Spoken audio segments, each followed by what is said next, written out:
Singapore's government is divided into three branches. The legislative branch has the role to make laws.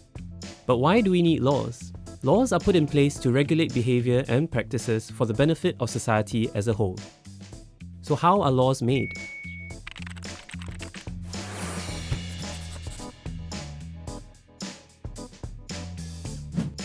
A bill? Yeah.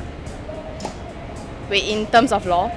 A bill. Is it the one where you pay the police station then they let you? Something that you get when you buy something. A law that is yet to be passed down. A law that is made through the legislature is called an Act of Parliament. Every act begins as a bill, which is a draft law, introduced and debated in Parliament. A bill may set out a new law or amendments to an existing act. So how is this process done? A bill has to go through various stages before it can be instituted as law. It begins with the first reading of the bill. At the first reading, a bill is introduced in Parliament, usually by a minister. Copies of the bill are then distributed to members of Parliament, or MPs, who study the bill and prepare questions or comments to be raised at the second reading. At the second reading, the minister announces, "I beg to move that the bill be now read a second time." He or she would then go on to explain why the bill is proposed and how it will work. MPs will debate on and deliberate over the principle and merits of the bill. They may ask the minister questions to clarify their understanding of the bill.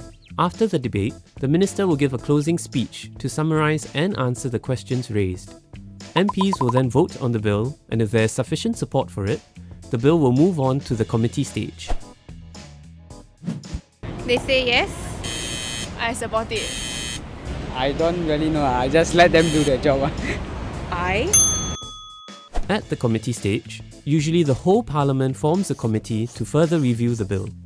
In special cases, bills are voted on by a select committee, a smaller committee comprising of several MPs which invites members of the public to give their views. The minister asks the Speaker for permission for Parliament to be formed into a committee. When granted, the Speaker will move to the seat at the extreme right of the clerk's table. Here, the committee focuses on the clauses of the bill. The Speaker will call on the newly formed committee of the whole Parliament to vote on the bill. MPs will then represent their support by saying aye or no.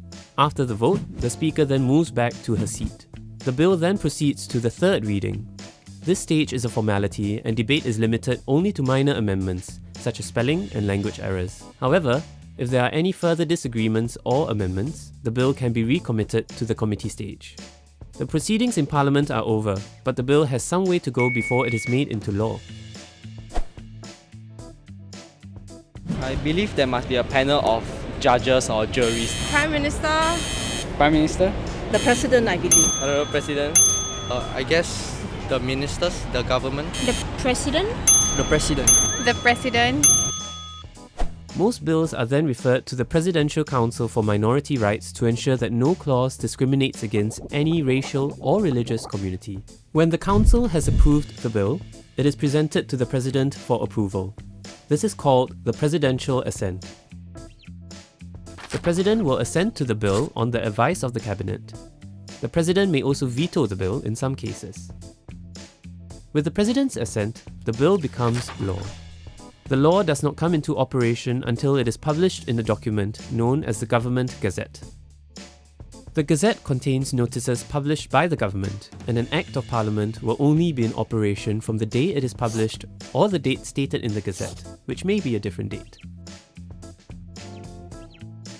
To summarise, a law that is passed in Parliament goes through the first reading, the second reading, the committee stage, the third reading, the Presidential Council for Minority Rights, the Presidential Assent, and finally the Government Gazette. Did you know that the mace found in Parliament symbolises the authority of Parliament and the Speaker? It is placed on the upper brackets of the table of the House every time Parliament is in session. It is moved to the lower brackets during the committee stage and removed when Parliament adjourns. Watch the first video on the three branches of government here. To find out more on the legislature and the Parliament of Singapore, visit www.parliament.gov.sg.